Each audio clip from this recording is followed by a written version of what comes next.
원만하게 지금 그 상태를 유지하고 있는 건데 예. 이게 그대로 저는 가기보다는 조금 흔들릴 가능성이 많다. 왜냐하면 잠재적인 후보군들이 이제 슬슬 가동을 시작하는데 예컨대 정세균 총리 같은 경우도 이제 시작을 하고 있고 만약에 총리 그만두고 이제 본격적으로 뛰어들면 그 사이에 저는 분명히 균열들이 생길 가능성이 매우 높다 그렇게 봅니다. 그러니까 이제 여권에서 부산의 표심에 네. 그 의지할 수 있는 후보가 과연 누굴까? 네. 근데 그게 점점점 미궁에 빠진 거예요. 그렇죠. 그걸 잡기 위해서 굉장히 사실들은 노력하고 있는 거죠. 그래서 요즘 들어서 사실 저는 한편으로는 정치인들이 내려와서 계속 지방 분권, 지역 분권, 가덕 신공항 이런 수사들을 계속 얘기하거든요. 그러니까 나쁘지는 않은 것 같아요. 저희들 입장에서 당연히 나쁘지 않은 거고 이 시기를 좀 이용해가지고 부산 발전에 몸값을 좀 자꾸 이제 우리 저 부산 지역 민들이 이렇게 양쪽으로 이렇게 눈을 한 번씩 이렇게 돌리면서 양쪽을 보면서 좋은 거 다 이렇게 그런 이제 저희들이 지렛대를 활용할 수 있었기 때문에 신공항 문제에 대해서 정부 정책이 국토교통부가 강력히 반대함에도 불구하고 지금 전향적으로 좀 바뀌고 있는 분위기가 그런 대표적인 사례라고 봅니다. 그럼 어찌되면 부산 시민들이 너무 한쪽에 치우쳐져 있다. 요거를 보이면 안 되겠네. 그렇죠. 굉장히 아니 뭐 선거할 때는 마음대로 하세요. 그런데 지금부터 해가지고 할 필요는 없다는 거죠. 그렇죠. 왜냐하면 상대 후보들 좋은 건 다 먹고 이렇게 영리하게 투표를 하시면 된다는 거죠. 그런데 국민의힘 같은 경우 보면은 이제 호남에 이제 올인하면서 사실 TK에서는 또 지지율이 좀 떨어지는 그런 모양새도 있고 하니까 뭐 조심해야 될 부분들도 있겠죠. 자, 공수처 얘기를 좀 해보겠습니다. 초대 공수처장을 누구를 하느냐. 이제 후보로 10명의 법조인이 추천이 됐는데 여와 야의 그 추천한 후보들이 확연히 달라요. 판검사, 여장을 보여주는 판사 출신 변호사 그리고 야는 검사 출신 변호사. 저는 왜 다른 사람들이 하면 안 되지 이런 생각이 좀 들어요. 완전히 정말 초대 공수처장이니까 조금 더 그 초대 공수처장의 뭔가를 살릴 수 있는 법조인 외의 카드 정도 하나도 조금 누군가는 좀 추천했으면 좋겠다 이런 생각이 들었는데 그런 거 전혀 없더라고요, 사실. 그래서 결국 민주당 쪽은 판사를 선호하고 그다음에 국민의힘 쪽은 검사를 선호하고 대한변협은 대단히 이 딱 판검사 한 명, 두 명 이렇게 배치를 했더라고요. 결국은 저는 제가 볼 때는 변협의 좀 입장 그리고 변협이 고른 추천위원들이 좀 저는 중요한 좀 이 지표가 되지 않을까. 왜냐하면 결국 두 당은 싸우게 돼 있고 본 행정처장이나 추미애 법무장관 같은 경우에는 사실 관 쪽이니까 일단 민주당하고 같이 연결돼 있다고 봤을 때 제가 볼 때는 변협이 추천하는 위원들의 싸움 끝에 그쪽으로 갈 가능성이 조금은 있지 않을까. 다 변호사인데 어떤 변호사 손을 들어주느냐. 그렇죠. 변협의 입장. 판사 한 명, 판사 출신 한 명, 검사 출신 한 명 정도로 해서 아마 추천이 되지 않을까. 한쪽으로 그렇게 몰리지는 않지 않을까. 뭐 13일에 회의를 한다는데 이게 쉽게 결론이 날 것 같지는 결론 안 날 것 같아요. 지금 제가 볼 때는 지금 이제 거의 120일 다 4달 정도 다 와가는데도 이제 겨우 후보 추천하고 있으니 더 훨씬 끌 가능성이 높다고 봅니다. 그래요.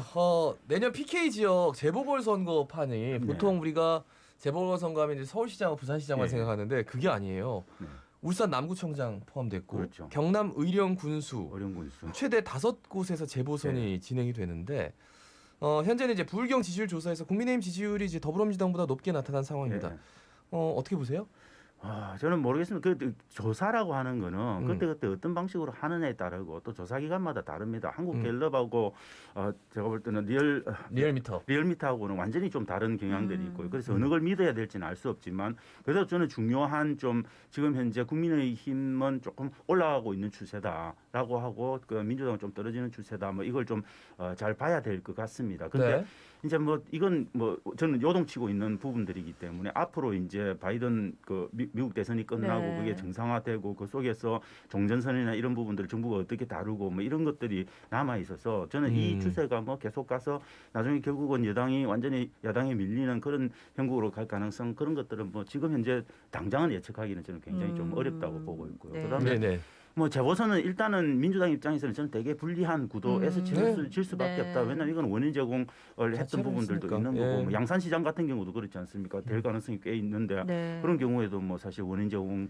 한 정당이기 때문에 저는 수세 속에서 얼마만큼 선전하느냐 이게 저는 되게 중요한 좀 바로미터가 되지 않을까 싶습니다. 그 부분도 참 좀 힘든 부분이긴 한데 사실 이제 이 전당원 투표 통해하고 당원 당규 개정한 것 때문에 막 이렇게 의견이 많이 갈리더라고요. 그런데 저는 생각보다는 생각하는 그 차이가 많지 않다. 뭐 결국은 제가 본 느낌은 이 민주당의 집토끼들의 파워라는 게 대단히 강력하구나. 네네. 여론을 형성하는데 그런 생각은 조금 했었습니다. 네. 예, 예.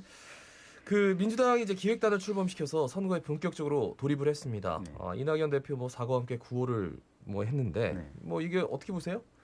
뭐 기본적으로 이건 뭐 사실은 원인 조종자들은 조용히 있는 게 낫긴 하죠. 그렇지만 이제 실제 실물 정치를 하는 사람들 입장에서는 지금 대선을 앞두고 그걸 그대로 그냥 두 개의 큰 정말 우리 인구 1,300만 명을 대표하는 뭡니까 시장을 뽑는 건데 예, 예. 그걸 그대로 내버려 두는 건 저는 현실적으로는 불가능한 선택이라고 보는 겁니다. 그런데 문제는 이제 사과의 형식 그리고 그 사과의 진정성을 어떻게 보여 나가는가가 중요한 거고 네. 그 속에서 정말 사과를 하고 그 사과에 대해서 자기들이 나오는 명분은 결국 지역 발전을 위해서 후보를 내는 건데 네네. 그럼 지역 발전을 위해서 뭘 우리는 할 거다라고 하는 명확한 그림들을 갖고 그런 것들을 갖고 저는 설득해 나가는 과정. 특히 서울은 모르겠습니다만 부산 같은 경우는 저는 절대적으로 그게 필요하고 그 속에서 여당이 정말 지역을 위해서 뭔가를 줄 건가에 대한 고민을 저는 심각하게 할 필요가 있다고 봅니다. 그러니까 4.15 총선 이후에 선거가 있을까라는 네. 생각을 했어요. 그러니까 이낙연 당대표가 굉장히 큰 역할을 했잖아요. 예, 예. 총선 때는.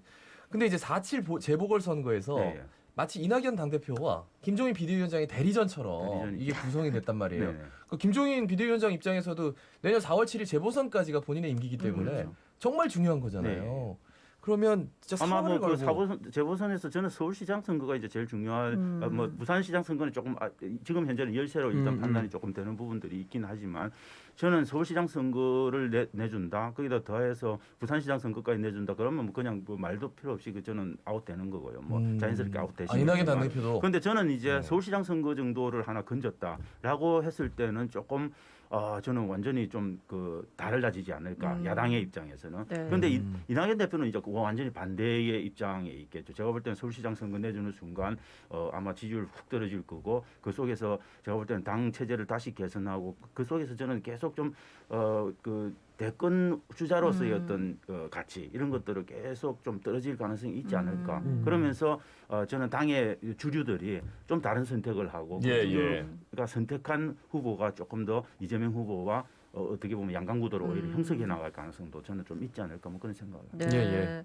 근데 이제 민주당이 어쨌든 우여곡절 끝에 이제 부산시장 공천하기로 했는데 네. 후보가 사실 마땅한 사람이 지금 현재 쭉 얘기가 나온 분들은 김영춘 국회 사무총장 또 네. 박인영 전 부산시의장 그다음에 김혜영 전 의원 정도가 거론되고 있던데. 그래서 저는 부산 민주당이 그 후보를 선택하고 후보를 물망에 올릴 때 중요한 거는 부산이라고 하는 도시의 중요성만큼 중요한 인물을 저는 올리는 게 중요하다고 봅니다. 예, 예. 이건 누구나 하고 싶다고 해서 다 그냥 후보군에 넣는 건 아니거든요. 네. 왜냐하면 어떤 후보군은 넣어놓으면 부산 시민들을 뭘로 보느냐라고 하는 사실 이야기가 나올 수도 있는 거예요. 네. 새롭고 참신하고 좋긴 한데 네. 그렇지만 부산시장 입장에 부산 시민들 입장에서는 전혀 능력을 검증받지 못한 후보들로 우리를 뭘 하란 말이냐라고 네네. 하는 거기 때문에 저는 그 후보를 군에 올리는 과정에서도 되게 저는 검증이 좀 필요하다고 봅니다. 예, 뭐 프로그램에 하태경 부산시당 위원장이 나와서 부산 사람들이 봐서도 좋은 서울시장 후보. 그렇죠. 예. 예. 서울 사람들이 봐도 좋은 좋은 부산시장 부산시장. 후보가 네. 나와야지 예, 서로 러닝메이트처럼 지금 선거 구도가 만들어지기 맞습니다. 때문에 이거 부산시장 그래서 선거만- 고심이 깊다. 예, 예. 그 얘기가 맞는 것 저는 같아요. 맞습니다. 저는 부산시장 선거만 가는 게 아닙니다. 이거 서울시장 선거하고 철저하게 네. 가야 되고 그래서 어떻게 보면 대단히 전국적인 선거이기 때문에 저는 네. 후보를 고를 때 대단히 정말 조심해야 된다. 뭐 음. 그리고 부산시장 선거는 국민의힘 당에서는 끝난 선거다라고 볼지 모르지만 네. 저는 결코 그런 거 아니라고 봅니다. 충분히 예. 저는 네. 여전히 민주당으로서도 가능성이 있는 선거이기 때문에 예, 예. 후보 물색을 하는 과정에서 정말 중량감 있고 안정감 있고 뭔가를 밀고 나갈 수 있는 그런 후보들로 선택해서 부산 시민들에게 일을 합시다라고 하는 것들을 보여주는 저는 그런 제스처들이 필요하다고 봅니다. 네. 예, 서병수 의원이 예. 지금 이렇게 현역 의원 안 되는 것처럼 이제 예. 김종인 비대위원장이 얘기하니까 왜 자꾸 뺄셈의 정치를 하느냐. 예? 근데 그거는 저는 김종인 비대위원장이 이해가 갑니다. 왜냐하면 103석 겨우 유지하고 있는데 네. 지금 현재 또 그 국회의원들 지금 이렇게 그 수사를 하고 있지 않습니까? 네. 예, 예. 그런 부분에서 어떻게 그 상황들이 정리될지 모르는데 저는 백석이 무너진다. 그거는 되게 심각한 이야기일 수 있기 때문에 가능하면 저는 국민의힘 당 원칙적으로 현역 의원의 차출은 저는 불가한 걸로 밀고 나가는 수밖에 없지 않을까. 그 여론을 뚫고 나가기는 저는 굉장히 좀 어렵다라고 봅니다. 그리고 서영수 의원 자체가 갖고 있는 약간 좀 식상함 뭐 이런 것들도 사실 부산 시민들에게 조금 있는 부분이 있고 물론 능력이나 경륜이나 이런 부분은 대단히 높은 부분들이 있긴 하지만 그래서 김종인 대표 체제 하에서 저는 고를 인물은 결코 아니지 않겠는가 그런 생각을 합니다만 문제는 이제 경선을 해서 그걸 뚫고 나오는 후보를 가라앉힐 방법은 사실은 좀 없는 건데 경선 못 나가게 제가 볼 때 차단하는 게 대단히 중요한 거죠. 근데 어쨌든 국민의힘에서는 이제 예비 경선에서 100% 여론조사 통해서 시민들이 원하는 후보 내겠다 했다 아닙니까? 그 전에 그 전에 저 당의 원칙을 그래서 나가면 당의 룰을 어기는 걸로 그렇게 만들어 나가지 않을까 그렇게 싶습니다. 그 변성환 시장 권한대행과 박성훈 경제부시장이 좀 다른 길을 선택하는 것 같아가지고 뭐 어떻게 보셨습니까? 두 분의 색깔은 사실은 좀 비슷하죠. 왜냐하면 관료 출신이라는 게 색깔이 비슷할 수밖에 없고 그렇긴 하지만은 저는 이제 두 분 다 저는 제 개인적으로는 뭐 사실 이 후보군 안에 이름을 올릴 수밖에 없는 자연스러운 분위기지만 저는 뭐 그 실질적으로 후보군을 선택될 가능성은 저는 조금 뭐 개인적으로는 적다고 봅니다. 그래서 뭐 그런 과정이어서 사실 자신들은 하고 싶겠죠. 그리고 변성환 시장권한 대행은 뭐 최근에 보면 여러 가지 오해를 살 만한 그런 활발한 어떤 그런 제스처도 취하고 있기 때문에 뭐 그럴 가능성은 있다고 보지만 저는 현실적으로는 뭐 좀 부산시장으로서는 조금 어려운 면도 때마다 그런 특정 직군을 선호하는 그 후보가 있어요. 그런데 이제 요번에는 좀 약간 관료 쪽은 약간 좀 매력도에서 좀 떨어지지 않나. 많이 떨어지고 그래서 이제 정치인인데 결국은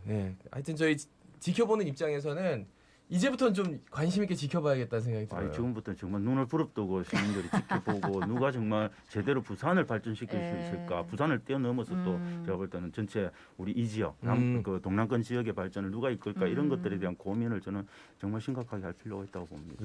말씀 여기까지 듣겠습니다. 고맙습니다. 고맙습니다. 자, 지금까지 부경대학교 정치외교학과 차재권 교수였습니다. 한지민 씨가 선택한 자동차 보험은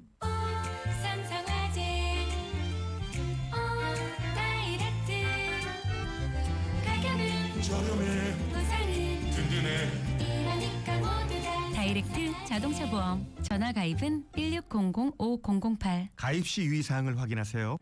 당신의 마지막 모험은 언제였는가? 그토록 기다렸던 모험의 기회가 온다.